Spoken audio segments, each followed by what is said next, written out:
तृतीयो अध्याय। सेनापति सहित महिषासुर का वध। जगदम्बा के श्रीअंगों की कांति उदय काल के सहस्त्रों सूर्य के समान है। वे लाल रंग की रेशमी साड़ी पहने हुए हैं।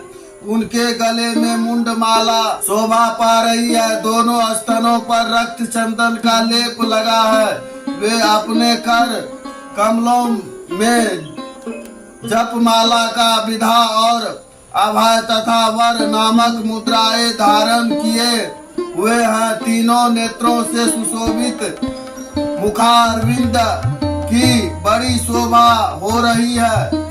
उनके मस्तक पर अर्धचंद्र के साथ ही रक्तमय मुकुट बांधा है तथा वे कमल के शासन पर विराजमान है। ऐसी देवी को मैं भक्ति पूर्वक प्रणाम करता हूँ।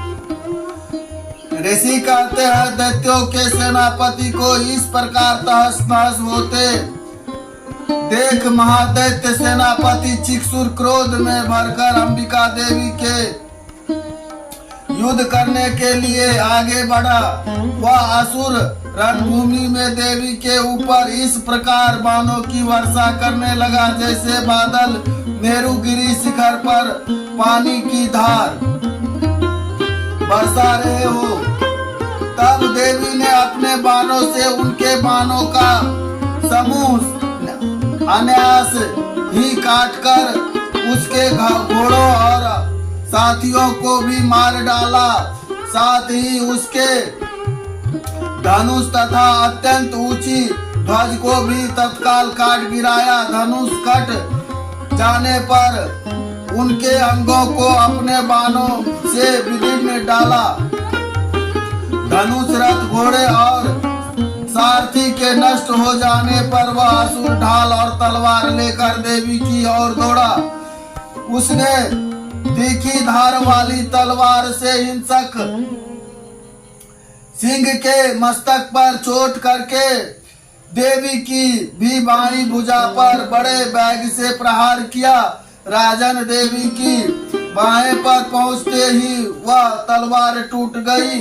फिर तो क्रोध में लाल आंखें करके उस राक्षस ने शूल हाथ में लिया और उस महादैत्य ने भगवती भद्रकाली के ऊपर चलाया।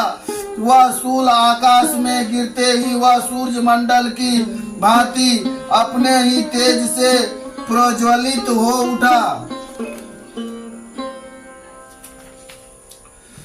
उस शूल को अपनी ओर आते देख देवी ने भी शूल का प्रहार किया। उससे राक्षस के शूल के सैकड़ों टुकड़े हो गए। साथ ही महादैत्य चिक्षुर भी धजियां उड़ गई। वह प्राण से हाथ धो बैठा। महिषासुर के सेनापति उस महापराक्रमी चिक्षुर के मारे जाने पर देवताओं को पीड़ा देने वाला चामर हाथी चढ़कर आया। उसने भी देवी के ऊपर शक्ति का प्रहार किया, किंतु जगदम्बा ने उसे अपने हुंकार से ही आहत एवं निष्भाव करके तत्काल पृथ्वी पर गिरा दिया। शक्ति टूटकर गिरी हुई देख चामड़ को बड़ा क्रोध हुआ। अब उसने शूल चलाया, किंतु देवी ने भी अपने बाणों द्वारा काट डाला। इतने में ही देवी का सिंह उछलकर हाथी के मस्तक पर चढ़ बैठा और उस दैत्यों के साथ खूब जोर लगाकर बाहु युद्ध करने लगा। वे दोनों लड़ते लड़ते हाथी से पृथ्वी पर आ गए। अत्यंत क्रोध में भरकर एक दूसरे पर बड़े बड़े भयंकर प्रहार करते हुए लड़ते लगे। तदंतर सिंह बड़ी वेग से आकाश की ओर उछला और उधर से गिरते समय उसने पंजों की मार से चामड़ का सिर धड़ से अलग कर दिया। इसी प्रकार उद्रग भी शिला और वृक्ष आदि की मार खाकर रणभूमि में देवी के हाथों से मारा गया तथा कराल भी दांतों मुक्कों और थप्पड़ों की चोट से धाराशायी हो गया। क्रोध में भरी हुई देवी ने गदा की चोट से उदगर का कचूमर निकाल डाला। भिडाल पाल से भिंद पाल से वात्सल को तथा वानों से तामड़ और अंधक को मौत के घाट उतार दिया। तीनों नेत्र वाली परमेश्वरी त्रिशूल से उग्रास उग्रवीर्य तथा महाहनु नामक दैत्यों को मार डाला। तलवार की चोट से बिडाल के मस्तकों को धड़ से काट गिराया। दुर्धर और दुर्मुख इन दोनों को भी अपने बाणों से यमलोक भेज दिया। इस प्रकार अपनी सेना का संहार होता देख महिषासुर भैंसे का रूप धारण करके देवी के गणों को त्रास देना आरंभ किया।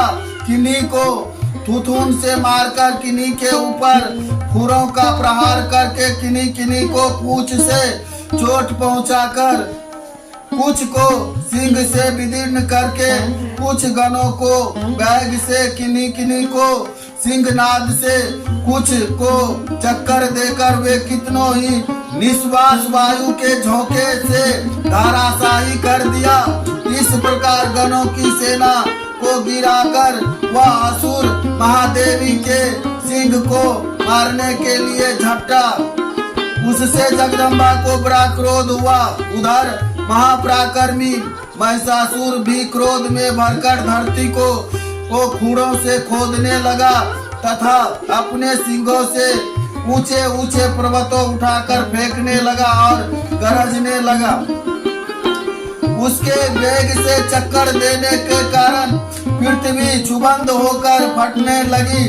उसी पूंछ से टकराकर समुद्र सब ओर से धरती को डुबोने लगा। हिलते हुए सिंगों के आघात से विदीर्ण होकर बादलों के टुकड़े टुकड़े हो गए। उससे सवास की प्रचंड वायु वेग से उड़े हुए सैकड़ों पर्वत आकाश से गिरने लगे। इस प्रकार क्रोध में भरे हुए उस महादैत्य को अपनी ओर आते देख चंडिका ने उसका वध करने के लिए महान क्रोध किया। उन्होंने पास फेंककर उस महान असुर को बांध लिया। उस महासंग्राम में बांध जाने पर उसने भैंसे का रूप त्याग दिया और तत्काल ही सिंह के रूप में वह प्रकट हो गया। उस अवस्था में जगदम्बा को जो ही उसका मस्तक काटने के लिए उद्यत हुए तो ही वह खड्गधारी पुरुष के रूप में दिखाई देने लगा। तब देवी ने तुरंत ही बाणों की वर्षा करके ढाल और तलवार के साथ ही उन पुरुष को भी विदीर्ण डाला। इतने में ही वह महान गजराज के रूप में परिणत हो गया तथा अपनी सूंड से देवी के विशाल सिंगों को खींचने और गरजने लगा। खींचते समय देवी ने तलवार की उसकी सूंड काट डाली। तब उस महादैत्य पुनः भैंसे का शरीर धारण कर लिया और पहले की ही भांति चराचर प्राणियों सहित तीनों लोक को व्याकुल करने लगा। तब क्रोध में भरी हुई जगन माता चंडिका का बारंबार उत्तम मधु का पान करने और लाल आंखें करके हंसने लगी। उधर वह बल और पराक्रम के मद से उन्मत्त हुए राक्षस गरजने लगा और अपने ही सिंगों से चंडिका के ऊपर पर्वतों को फेंकने लगा। उस समय देवी अपने बाणों के समूह से उसके फेंके हुए पर्वतों को चूर करती हुई बोलते समय उसका मुख मधु के मद से लाल हो रहा था और वाणी लड़खड़ा रही थी। देवी ने कहा, ओ मूढ़, मैं जब तक मधु पीती हूँ तब तक तू क्षण भर के लिए खूब गरज ले। मेरे हाथों से यही तेरी मृत्यु हो जाने पर अब शीघ्र ही देवता गरजना करेंगे। ऋषि कहते हैं, यो कहकर देवी उछली और फिर अपने पैरों से उसे दबाकर उन्होंने शूल से उसके कंठ में आघात किया। उनके पैरों से दबा होने पर भी महिषासुर अपने मुख से दूसरे रूप में बाहर होने लगा। अभी आधे शरीर से ही बाहर निकलने पाया था कि देवी ने अपने ही प्रभाव से उसे रोक दिया। आधा निकला होने पर भी वह दैत्य देवी से युद्ध करने लगा। तब देवी ने बहुत बड़ी तलवार उसका मस्तक काट गिराया। फिर वह हाहाकार करती हुई दैत्यों की सारी सेना भाग गई तथा संपूर्ण देवता अत्यंत प्रसन्न हो गए। देवताओं ने दिव्य महिषियों के साथ दुर्गा देवी का श्रवण किया। गंधर्व राज गाने लगे तथा अप्सरा नृत्य करने लगी। इस प्रकार श्री मार्कंडेय पुराण सावर्णिक मनमंत्र की कथाएं अंतर्गत देवी महात्मा महिषासुर वध नामक तीसरा अध्याय पूरा हुआ। जय माता दी। ये तीसरा अध्याय संपूर्ण हुआ।